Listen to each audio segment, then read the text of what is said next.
Alors que le conflit fait rage en Ukraine et que les pourparlers diplomatiques sont dans l'impasse, Total Energy a annoncé hier qu'il n'apportera plus de capital à de nouveaux projets en Russie, sans pour autant se retirer des projets dans lesquels il est actuellement investi, selon une déclaration transmise à l'AFP.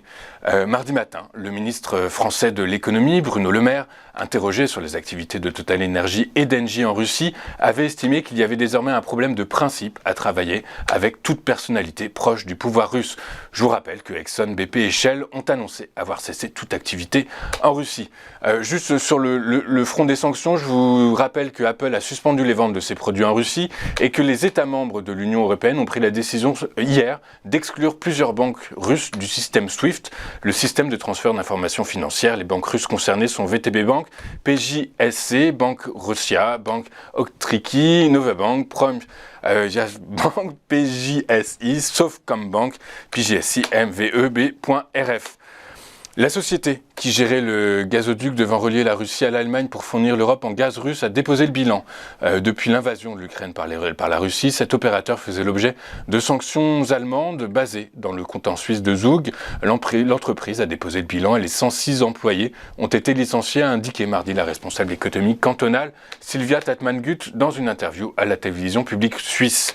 L'entreprise n'a pas pu mettre en place de plan social parce qu'elle est insolvable, a expliqué la responsable cantonale. La Russie prépare un décret pour enrayer l'hémorragie d'investissements étrangers qui a commencé depuis l'annonce des sanctions contre Moscou, a annoncé hier le Premier ministre Mikhail Mishustin. Un projet de décret présidentiel a été préparé pour introduire des restrictions temporaires à la sortie des investisseurs étrangers des actifs russes afin de permettre aux entreprises de prendre des décisions éclairées et non sous la pression politique, a dit le Premier ministre. Nous espérons que ceux qui ont investi dans notre pays pourront continuer à y travailler, a-t-il souligné lors d'une réunion sur les questions économiques. En France, distributeurs et industriels avaient jusqu'à hier 23h59 pour conclure les négociations commerciales annuelles. Mais les discussions sont particulièrement tendues cette année alors que les transformateurs cherchent à répercuter l'inflation sur les prix de vente en supermarché. Résultat, beaucoup de contrats n'étaient toujours pas signés à quelques jours de la date butoir.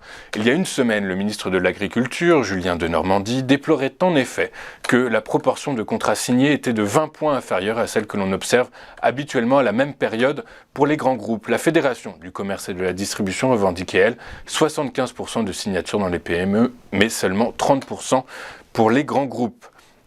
Enfin, une bonne nouvelle, un projet de résolution visant à établir un comité de négociation intergouvernemental chargé de préparer un accord mondial juridiquement contraignant sur la pollution plastique a été soumis à la 5e session de l'Assemblée nationale pour l'environnement. Il a été lancé lundi à Nairobi, au Kenya, avec la participation de plus de 3400 participants et 1500 en ligne, de 175 États membres de l'ONU, de 79 ministres et de 17 hauts fonctionnaires. L'accord potentiel devrait ainsi permettre de s'attaquer à la pollution plastique tout au long du cycle de vie des plastiques.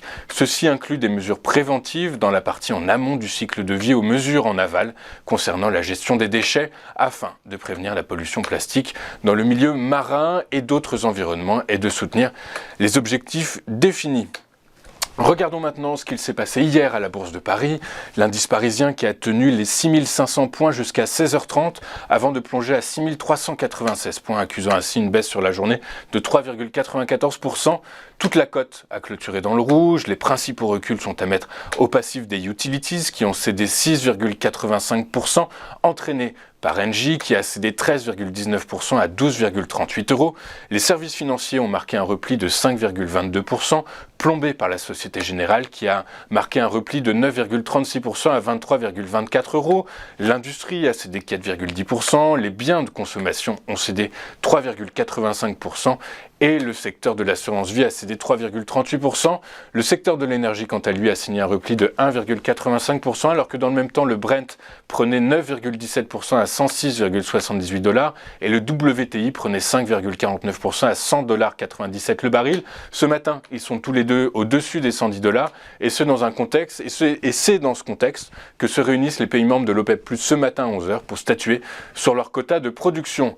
Désormais, outil recherché permettant de contourner les sanctions financières, le Bitcoin a pris hier 2,02% à 44 203 $ l'unité. On marque une première pause et on se retrouve juste après pour vous faire vivre l'ouverture de la bourse de Francfort en direct. Une séance analysée et décryptée par Eric Seban. À tout de suite sur TV Finance.